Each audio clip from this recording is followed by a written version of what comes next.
ప్రభువైన యేసుక్రీస్తు నామములో అందరికీ వందనాలు. ప్రియమైన వాళ్ళారా, ఈ దినం కూడా మనము దేవుని వాక్యంలో నుంచి తెస్సలోనికలకు రాసిన రెండవ పత్రికలో నుంచి ఒక 2 వచనాలు మనం ధ్యానించుకుందాము. తెస్సలోనికి రాసిన రెండవ పత్రిక 16-17 వచనాలు చదువుతానండి. మన ప్రభువైన యేసుక్రీస్తు మనలను ప్రేమించి కృపచేత నిత్యమైన ఆదరణయు శుభనిరీక్షణయు మనకు అనుగ్రహించి మన తండ్రి అయిన దేవుడును మీ హృదయమును ఆదరించి ప్రతి సత్కార్యమందును ప్రతి సద్వాక్యమందును మిమ్మల్ని స్థిరపరచునుగాక. కాబట్టి అపోస్తలుడైన పౌలు ఎక్కడొక కార్యాన్ని మనకు బయలుపరుస్తున్నాడు. ఏంటంటే, మన ప్రభువైన యేసుక్రీస్తు మనల్ని ప్రేమించి తన కృపచేత నిత్యమైన కంఫర్ట్, ఆదరణ అనేటువంటిది కంఫర్ట్ అనమాట. ఆదరణ ఎవరికి అవసరం అంటే ఎవరైతే కష్టాల్లో ఉంటున్నారో, దుఃఖాల్లో ఉంటున్నారో, వ్యసనాల్లో ఉంటున్నారో, బాధలో ఉంటున్నారో, బలహీనతలు ఉంటున్నారో, కృంగి ఉంటున్నారో అటువంటి వారిని మనం ఆదరిస్తాం. ఆదరణ అటువంటి వారికి అవసరం, ఇట్ ఈస్ నీడెడ్. కాబట్టి ఇక్కడ మనకు చెప్పే కార్యం ఏంటంటే, యేసుక్రీస్తు మూలముగా మనకు ఆదరణ దొరుకుతుంటున్నది కదా. కాబట్టి ఈ ఆదరణ ఎటువంటి ఆదరణ? దేవుడు మనకు అనుగ్రహించే ఆదరణ ఎటువంటి ఆదరణగా ఉంటుందంటే, ఈ లోకములో ఆదరించేటువంటి ఆదరణ మాత్రమే కాదు. ఈ లోకములో నీ కష్టము, దుఃఖము ఏదైనా ఏర్పడినప్పుడు నీ స్నేహితులు, నీ బంధువులు వచ్చి ఆదరిస్తారు. పర్వాలేదులే, ఓర్చుకోండి, మళ్ళీ మంచి రోజులు వస్తాయి, అట్లాగా ఏదో ఒక మాటలు చెప్పి. అయితే ఇక్కడ అట్లా కాదు. ఇక్కడ దేవుడే మనల్ని ఆదరించేవాడుకుంటున్నట్ట. ఎంత కేర్ఫుల్గా ఆయన మనల్ని ఆదరిస్తాడంటే, యెషయా గ్రంథంలో ఒక మాట చెప్తాడు. యెషయా గ్రంథంలో ఒక మాట మనం చూస్తుంటున్నాం. ఎంత కేర్ఫుల్గా, ఎంత జాగ్రత్తగా మనం కదా. చూడి, 66వ అధ్యాయము, యెషయా గ్రంథము 66వ అధ్యాయం 13. ఒకని తల్లి వారిని ఆదరించినట్టు నేను మిమ్మల్ని ఆదరించదును, యెరూషలేములోనే మీరు ఆదరించబడుదురు. ఒకని తల్లి వారిని ఆదరించినట్లు కదా. తల్లి ఎట్లాగా ఆదరిస్తుందో కదా. ఏదైనా కూడా ఒక కష్టం ఏర్పడినప్పుడు కుమారుడు కానీ కుమార్తె కానీ ఎవరి దగ్గర చెప్పుకుంటారు? పేరెంట్స్ దగ్గర, ముఖ్యంగా తల్లి దగ్గర చెప్పుకుంటారు. ఎందుకంటే తల్లి ప్రేమ కలిగినది ఉంటుంది. ఎందుకంటే తల్లి స్వభావం ఏంటంటే పిల్లల యొక్క కార్యాలు వింటుంది. ఆమె ఒకవేళ తండ్రులకు కొన్ని సందర్భాల్లో పిల్లల యొక్క మనవిని అంగీకరించకపోవచ్చు, కానీ తల్లి దాని గురించి శ్రద్ధగా వింటుంది. అందుకొరికి ఇక్కడ ఏమంటున్నాడు అంటే, దేవుడు తల్లినిగా చెప్తుంటున్నాడు కదా. ఒక తల్లి వారిని ఆదరించినట్టు నేను మిమ్మల్ని ఆదరించేదను. కాబట్టి దేవుడు మనకు ఎటువంటి ఆదరణ అనుగ్రహిస్తాడంటే, తల్లి ఏ విధంగా ఆదరిస్తుందో ఆ విధంగా ఆదరిస్తానంటాడు, మిమ్మల్ని ఆదుకుంటానంటాడు. యెరూషలేములోనే మీరు ఆదరించబడుదురు. యెరూషలేము అంటే షాలేము అంటే ఏంటి? సమాధానం అని. యెరూషలేము సమాధాన పట్టణం అంటే ఏంటి? యెరూషలేము అనేది సంఘానికి సాదృశ్యంగా చెప్తారు. కాబట్టి సంఘములోనే మీరు ఆశీర్వదించబడతారు, ఆదరించబడతారు. ఎందుకంటే సంఘములోనే మనం దేవుని వాక్యాన్ని మనం మాట్లాడుకుంటాం, దేవుని వాక్యం చదువుకుంటాం, దేవుని వాక్యాన్ని ధ్యానించుకుంటాం. కాబట్టి దేవుడు తన వాక్యం ద్వారా వినేటువంటి మనకు ఆదరణ అనుగ్రహించేవాడుకుంటున్నాడు. కాబట్టి ఈ కార్యాన్ని మనం చాలా జాగ్రత్తగా జ్ఞాపకం చేసుకోవాలి.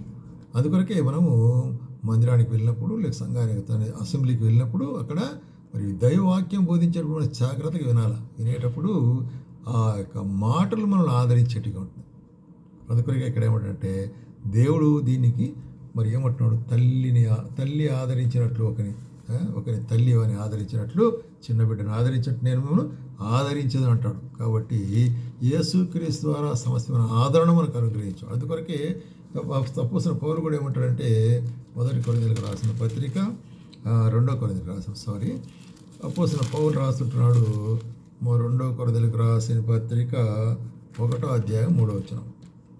1వ అధ్యాయం 3వ వచనం ఏం చెప్తుంటున్నాడు ఇక్కడ చూడండి. రైట్. కనికరము చూపు తండ్రి, సమాధానం అనుగ్రహించు సమస్తమైన ఆదరణను అనుగ్రహించు మన ప్రభువైన యేసుక్రీస్తు తండ్రి అయిన దేవుడు స్తుతించబడునుగాక. కాబట్టి ఏం చేస్తాడంటే, కనికరము చూపు తండ్రి, సమస్త ఆదరణను అనుగ్రహించు దేవుడు, మన ప్రభువైన యేసుక్రీస్తు తండ్రి అయిన దేవుడు స్తుతించబడునుగాక. కాబట్టి దేవునికి స్తుతి చెల్లించాలా. ఎందుకంటే ఆయన మనకు కనికరం చూపించేవాడుకుంటున్నాడు. ఆయన యొక్క మెర్సీ కనికరం అంటే ఆయన కృప, అది కూడా చెప్పచ్చు. కైండ్నెస్ ఆర్ మెర్సీ అనేటువంటిది కనికరం అంటే. కాబట్టి అటువంటి యొక్క దేవుడు మన ప్రభువైన యేసుక్రీస్తు యొక్క తండ్రిగా ఉంటాడు. కాబట్టి తండ్రి అయిన దేవుడు, కుమారుడైన దేవుడు ఏం చేస్తాడు ఇక్కడ? సమస్తమైన ఆదరణతో, అన్ని రకాలైన ఆదరణ, ఎటువంటి ఆదరణ, ఎటువంటి సందర్భాల్లో ఎటువంటి ఆదరణ అవసరం, తల్లి వంటి ఆదరణ, తండ్రి వంటి ఆదరణ, దేవుని వంటి ఆదరణ, స్నేహితుని వంటి ఆదరణ, చూసినట్లయితే మరి చూస్తున్నాము సహోదరుల వంటి ఆదరణ, మరి చూసినట్లయితే ఇటువంటి యొక్క ఆదరణ అన్ని సందర్భాల్లో మనకు ఆయన అనుగ్రహించేవాడుకుంటున్నాడు. ఎందుకంటే ఆయన మరి యేసుక్రీస్తు మనకు సమాధానం అనుగ్రహిస్తా అని చెప్పినాడు. కంఫర్ట్ చూసినట్లయితే ఆయన ఏం చేస్తున్నాడు? ఆదరణ అనుగ్రహించేవాడుకుంటున్నాడు. కాబట్టి ఇక్కడ మనం గమనించే కార్యం ఏంటంటే 2 తెస్సలోనికీయులకు 2వ అధ్యాయం 17లో యేసుక్రీస్తును, ప్రభువైన యేసుక్రీస్తును ప్రేమించి కృపచేత నిత్యమైన ఆదరణ.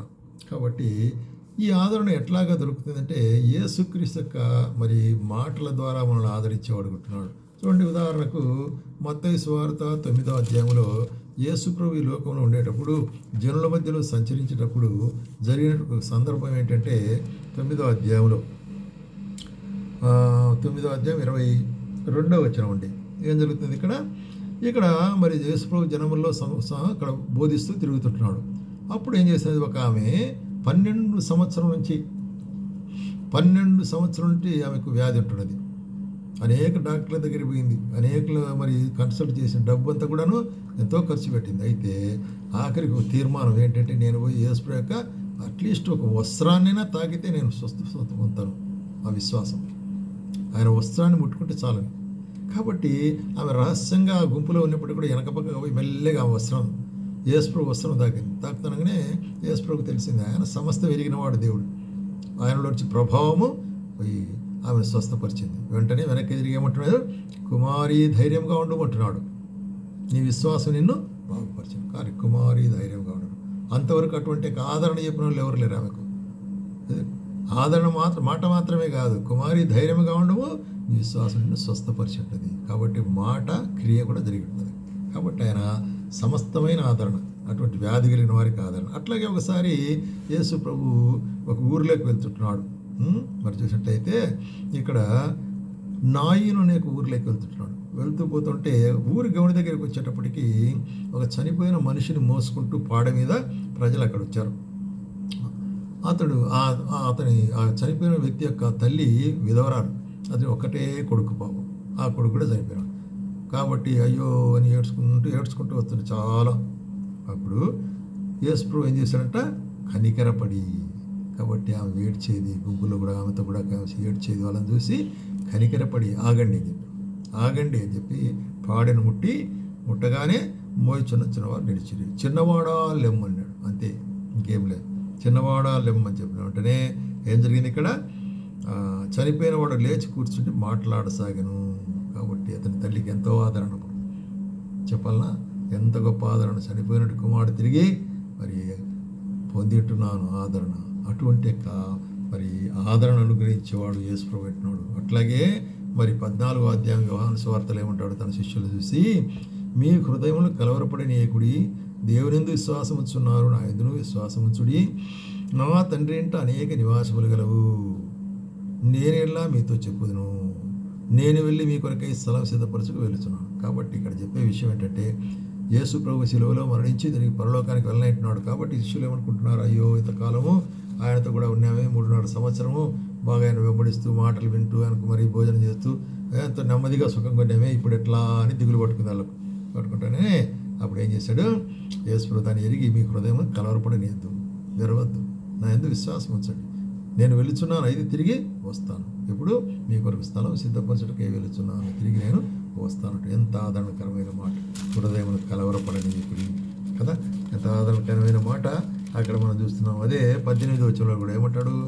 18వ వచనంలో మిమ్మును అనాథలుగా విడువను అంటాడు. మిమ్మును అనాథలుగా విడను, నేను మీ యొద్దకు వత్తును, కొంతకాలమైన తర్వాత లోకం మరి అనడును చూడదు, అయితే మీరు చూతురు. కాబట్టి లోకం నన్ను చూడదు, ఎందుకంటే నేను శిలువలో మరణించి మరి పునరుత్థానుడై పరలోకానికి వెళ్తాను. లోకం చూడదు, కానీ అయితే మీరు చూస్తారు, ఎందుకంటే తిరిగి మీ కొరకు నేను వస్తాను. కాబట్టి ఏమంటాడు, మిమ్మల్ని అనాథలుగా విడువను. కాబట్టి ఎప్పుడే కానీ ఆయన నమ్మిన వారిని అనాథలుగా విడువను అని చెప్తే ఎంత ఆదరణకరమైన మాట కదా. కాబట్టి మన వాళ్ళు ఎప్పుడే కానీ దిక్కులేని వారుగా ఆయన విడిచిపెట్టేవాడు కాదు అనేటువంటి కార్యం మనం చూస్తున్నాం. అట్లాగే 16వ అధ్యాయంలో ఏమంటాడు, యోహాను సువార్త 16వ అధ్యాయం 33వ వచనములో ఏం చెప్తున్నాడంటే, 16వ అధ్యాయం 33వ వచనంలో, నా యందు మీకు సమాధానం కలుగునట్లు ఈ మాటలు మీతో చెప్పుచున్నాను. లోకములో మీకు శ్రమ కలుగును, ఆయనను ధైర్యం తెచ్చుకున్నాడు, నేను లోకమును జయించుంటున్నాను. ఎంత కంఫర్టబుల్ మాటలండి. లోకములో మీకు శ్రమ కలుగుతుంది కదా. మనం మనం కూడా చెప్పుకున్నాం, క్రైస్తవ జీవితం అంటే ఏదో it's not a bed of roses, it is a not bed of roses, but it's bed of thorns. ముళ్ళ మీద నడిచినట్లుంటుంది. ఎందుకంటే శ్రమలు, దూషణలు, హింసలు, కష్టాలు అన్నీ ఉంటాయి. అయితే వాటన్నిటి మధ్యలో ఏమంటున్నాడు ఇక్కడ, మీకు సమాధానం కలుగును కాబట్టి. ఎంత కంఫర్టబుల్ మాటలు. ధైర్యం తెచ్చుకున్నాడు, నేను లోకాన్ని జయించున్నాను, నేను కూడా ఇవన్నీ అనుభవించినాను, కాబట్టి మీరు ధైర్యం తెచ్చుకున్నాడు. కాబట్టి these are the words of comfort. Yesu Kristu కలిగించేట ఎటువంటి ఆదరణ, ఇది నిత్యమైన ఆదరణ, ఇది నిత్యమైన ఆదరణ, ఇది శుభప్రదమైన ఆదరణ. కాబట్టి ఇటువంటి నిత్యమైన ఆదరణ మనకి ఏమిస్తుంది, ఒక నిరీక్షణ ఇస్తుంది, ఒక హోప్ కదా. శుభప్రదమైన ఇక్కడ చూసినట్టు నిరీక్షణ, శుభ నిరీక్షణ అనుగ్రహించి. కాబట్టి శుభ నిరీక్షణ ఏంటిది, మరి మంచి నిరీక్షణ, మంచి హోప్ మనకు అనుగ్రహిస్తుంది. ఎటువంటి మంచి హోప్ అంటే 8వ అధ్యాయం రోమీయులకు రాసిన పత్రిక 8వ అధ్యాయం 24వ వచనంలో ఎటువంటి మరి నిరీక్షణ కదా. హోప్ అంటే ఏంటి, నిరీక్షణ అనుగ్రహిస్తుంది. అంటే ఏలైన 24-25 వచనం, ఏలైనగా మనం నిరీక్షణ కలిగిన వారమై రక్షించబడితిమి. నిరీక్షించబడినది కనబడినప్పుడు నిరీక్షణతో పని ఉండదు. తాము చూచున్న వాని కొరకు ఎవరు నిరీక్షించును. కాబట్టి మనము చూడని దాని కొరకు నిరీక్షించున్న ఎడల ఓపికతో దాని కొరకు కనిపెట్టుదము. కాబట్టి నిరీక్షణ ఏది అవసరం, కూడా ఓర్పు అవసరం. కాబట్టి నిరీక్షణతో ఓర్పుతో మనం కాసుకున్నాం. కాబట్టి ఇటువంటి శుభ నిరీక్షణ మనకు అనుగ్రహిస్తున్నాడు. ఏంటి నిరీక్షణ ఇక్కడ, ఒక దినం ఆయన వస్తాడని, ఆయన వచ్చినప్పుడు మనం ఆయనతో కూడా ఉంటాము, ఆయన చూస్తాము, మనం తీసుకెళ్తాడు ఆయన కదా. మన కొరకు స్థలం సిద్ధపరుస్తున్నాడు. ఈ యొక్క నిరీక్షణ శుభప్రదమైన నిరీక్షణ. అట్లాగే మరి 15వ అధ్యాయంలో కూడా ఈ నిరీక్షణ మనకు ఎట్లా వస్తుంది, దేవుని వాక్యం ద్వారా మనకు పురికొల్పబడి, దేవుని వాక్యమే మనకు నిరీక్షణ సోర్స్. 15వ అధ్యాయము 4వ వచనం, రోమీయులకు 15వ అధ్యాయం 4వ వచనంలో ఏముంటుంది ఇక్కడ చూసినట్లయితే, ఏలైనగా 1 minute 4వ వచనం, ఏలైనగా ఓర్పూర్ణ లేఖనములని ఆదరణ వలన మనకు నిరీక్షణ కలుగుటకై పూర్వమందు రాయబడిన అన్నీయు మనకు బోధ కలుగు నిమిత్తం రాయబడినవి. కాబట్టి మనం పూర్వమందు అంటే పాత నిబంధనలో రాయబడిన, నూతన నిబంధనలు కానీ అంత మునుపు చెప్పినవన్నీ కూడా, అవన్నీ ఆ మాటలన్నీ కూడా ఎందుకొరకు, మరి మనకు ఓర్పును సహనం కలిగించే దాని కొరకై. కాబట్టి ఆ యొక్క ఓర్పు, ఆ యొక్క నిరీక్షణ మనలో కలిగించే దాని కొరకై. కాబట్టి ఇటువంటి గొప్ప నిరీక్షణ మనకిచ్చేవాడుగా ఉంటున్నాడు. అట్లాగే మరి దీని యందు మనం నిలిచి ఉన్నట్లయితే, ఈ యొక్క వాక్యంలో మనం నిలిచి ఉన్నట్లయితే ఆ నిరీక్షణ మనలో అధికపరచబడుతుంది అనేటువంటి కార్యం చూస్తున్నాం. చూడండి, కొలస్సీలకు రాసిన పత్రిక 1వ అధ్యాయము, కొలస్సీలకు 1వ అధ్యాయము 23వ వచనంలో ఏమంటున్నాడు ఇక్కడ, 23వ వచనం, రైట్. మీరు విన్నట్టు ఆకాశం కింద ఉన్న సమస్త సృష్టికి ప్రకటింపబడినట్లు ఈ స్వార్థ వలన కలుగు నిరీక్షణ నుండి తొలగిపోక. కాబట్టి నిరీక్షణలో ఎట్లా ఉండాలా, అబైడ్ ఇన్ ద హోప్, తొలగిపోక విశ్వాసము నిలిచి ఉండినలా ఇది మీకు కలుగును. కాబట్టి యొక్క సమాధానం మీకు కలుగును అంటున్నాడు. కాబట్టి నిలిచి ఉండేటువంటి యొక్క మరి అక్కడ నిరీక్షణ అనేటువంటి కార్యం. కాబట్టి అట్లాగే పేతురు రాస్తే ఏమంటాడంటే, మొదటి పేతురు చూడండి, పేతురు రాస్తూ 1 పేతురు 3వ అధ్యాయము 15వ వచనంలో మనం గమనించినట్లయితే ఏమంటున్నాడు ఇక్కడ, నిర్మలమైన మనసాక్షి కలిగి మీలో ఉన్న నిరీక్షణను గూర్చి మిమ్మల్ని హేతువుడుగు ప్రతివానికి సాత్వికముతోనూ భయంతోనూ సమాధానం చెప్పుటకెల్లప్పుడు సిద్ధముగా ఉండు, హృదయములందు క్రీస్తు ప్రభువును ప్రతిష్ఠించుకొనుడి. కాబట్టి ఏమంటున్నాడంటే, మన నిరీక్షణ గురించినట్టు కార్యం ఎవరైనా అడిగితే ఏం చెప్పాలా? మనం సిద్ధంగా ఉండాలి ప్రతి ఒక్కరికి. ఎందుకు నువ్వు మరి క్రైస్తవం వింటున్నావు, ఎందుకు యేసుప్రభువు అంగీకరించినావు అని? ఎందుకంటే మన దేశంలో అనేక మతాలు ఉంటున్నాయి కదా. ఎందుకు మరి దాంట్లో అప్పుడు నువ్వేం ఉండాలా? సరైనటువంటి సమాధానం చెప్పగలిగామని ఉండాలా. ఆ నిరీక్షణ అనుభవపూర్వకంగా తెలుసుకునే వారు ఉండాలి. అందుకొరకే ఇక్కడ ఏమంటే సమాధానం చెప్పేదానికి ఎట్లాగా భయముతోనూ సాత్వికంతోనూ జగడమాడకూడదు, వాళ్ళతో ఆర్గ్యుమెంట్ చేయకూడదు. భయముతో సాత్వికంతో దేవుడు నన్ను ఇట్లా మరి దృష్టించినాడు, పాపినేంటుగా నన్ను కరుణించినాడు, నన్ను పిలిచినాడు, నన్ను విమోచించినాడు, నాకు రక్షణ ఇచ్చినాడు, నాకు సంతోషం ఇచ్చినాడు, నాకు సమాధానం ఇచ్చినాడు, ఇది నా జీవితంలో అనుభవిస్తున్నాడు, నువ్వు చెప్పగలిగేవానిగా ఉండాలా అనేటువంటి కార్యం చూసినట్లయితే అప్పుడు ఆ విధంగా మనం ఎటువంటి వారు ఉంటున్నాము, మనకి నిరీక్షణ మరి స్పష్టత ఉండాలన్నమాట. It should be very clearness, testimony కూడా. అట్లాగే యోహాను పత్రిక, మొదటి యోహాను పత్రిక 3వ అధ్యాయంలో ఏమంటాడు? మొదటి యోహాను పత్రిక 3వ అధ్యాయంలో మరి 3వ వచనంలో ఏమంటాడంటే, ఆయన యందు ఈ నిరీక్షణ పెట్టుకున్న ప్రతివాడును. ఈ నిరీక్షణ అంటే ఏంటి? దానిపైన ఉన్నది చూడి ఏముంటుందంటే, ప్రియులారా మనం ఇప్పుడు దేవుని పిల్లలమై ఉన్నాం, మనం ఇక మీద ఏమవుదామో అది ఇంకనూ ప్రత్యక్షపరచబడలేదు, కానీ ఆయన ప్రత్యక్షమైనప్పుడు ఆయన ఉన్నట్టు కానీ ఆయన చూతుము కనుక ఆయన పోలేదు. అది ఇప్పుడు మనం దేవుని పిల్లలం, రైట్? ఇక ముందు ఏ విధంగా మరి ప్రత్యక్షపడతామో మరి ఇంకా బయలుపరచబడలే, తెలియదని చెప్పలే, బయలుపరచబడలేదు అంతే ఉంది. ఎట్లంటే ఆయన మరి చూసినప్పుడు మనం ఏమవుతామంటే ఆయన ఉన్నట్టుగానే ఆయన చూద్దాము కనుక మనం ఆయన వలె మారుదుము. కాబట్టి ఆయన మహిమాస్వరూపైన దేవుని యొక్క స్వరూపంలోనికి, ఆయన మహిమలోనికి మనం మార్చబడతాం. ఇటువంటి నిరీక్షణ, ఇది మన నిరీక్షణ. ఈ నిరీక్షణ కలిగిన ప్రతివాడు తను తాను పవిత్రపరచుకునే క్లీన్ లైఫ్ ఈజ్ ఎక్స్పెక్టెడ్, పవిత్రపరచుకోవాలా అంటున్నాడు. కాబట్టి ఇక్కడ మనకు అపోస్తలుడైన పౌలు హెచ్చరించే కార్యం ఏంటంటే, మరి మన ప్రభువైన యేసుక్రీస్తు మనల్ని ప్రేమించి కృపచేత నిత్యమైన ఆదరణ అని చూసాము. రెండవదిగా శుభ నిరీక్షణ అని చూస్తాము. మూడవదిగా ప్రతి సత్కార్యముందు మరి ఆయన మనం స్థిరపరిచేవాడుకుంటున్నాడు. స్థిరపరచబడటం, establishing in every good work. కాబట్టి ప్రతి సత్కార్యమునందు ఒక రెండు వాక్య భాగాలు చూసుకున్నాం చాలు. దాంట్లో కొరింథీయులకు 16వ అధ్యాయంలో మరి కొరింథీయులకు 16వ అధ్యాయము 26వ వచనం ఉంటుంది. అయితే మనకు తెలుగులో కలిసి ఉంటుంది కాబట్టి 25, 26 చదువుదాం. సమస్తమైన అన్ని జనులు విశ్వాసమునకు విధేయులగునట్లు అనాది నుండి రహస్యముగా ఉంచబడి ఇప్పుడు ప్రత్యక్షమైన మర్మము నిత్యదేవుని ఆజ్ఞ ప్రకారము ప్రవక్తల లేఖనం ద్వారా వారికి తెలియబడినది. ఈ మర్మము అనుసరించి ఉన్న నా స్వార్థ ప్రకారం యేసుక్రీస్తుని గురించి ప్రకటన ద్వారా మిమ్మల్ని స్థిరపరచుచు శక్తిమంతుడును అద్వితీయ జ్ఞానవంతుడైన దేవునికి ఎల్లప్పుడూ స్తుతి కలుగునుగాక అంటున్నాడు. నిరంతరం మహిమ కలుగునుగాక. కాబట్టి ఈ మర్మం అంటే స్వార్థ యొక్క మర్మం, క్రీస్తు యేసు యొక్క ప్రత్యక్షమైన మర్మం, దేవుడు మనుష్య రూపంలో వచ్చి దాసుని రూపంగా ధరించి మరి శిలువ మీద మరి లోకపాపల కొరకైన గొర్రెపిల్లగా వధించబడటం అనేటువంటిది గొప్ప రహస్యం. ఈ మర్మం మీకు బయలుపరిచుంటున్నాడు కాబట్టి దాంట్లో మీరు స్థిరంగా ఉండాలంట. కాబట్టి ఎస్టాబ్లిష్డ్ ఇన్ దట్ థింగ్.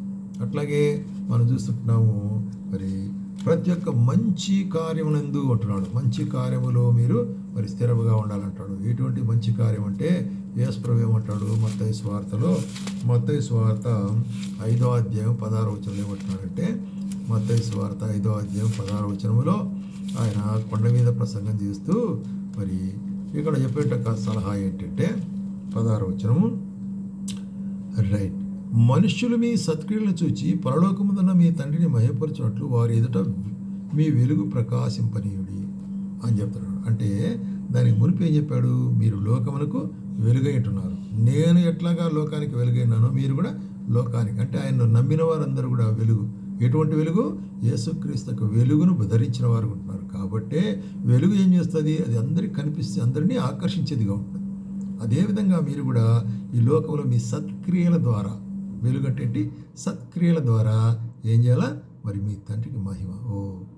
మన సత్క్రియలు, ఎవరి గుడ్ వర్క్స్ చూసాం కదా, సత్క్రియల యందు మనము నిలిచి ఉండవలసి అనుకుంటున్నాము. అట్లాగే మనం చూసినట్లయితే ఆ యొక్క మరి ఉన్నతమైనటువంటి జీవితములో, ఆ జీవిత ఆశయములో మనం నిలిచిన వారు ఉండాలి. అందుకొరకే తిమోతికి రాస్తే హెచ్చరిస్తాడు అపోస్తలుడైన పౌలు, హెచ్చరిస్తున్నాడు.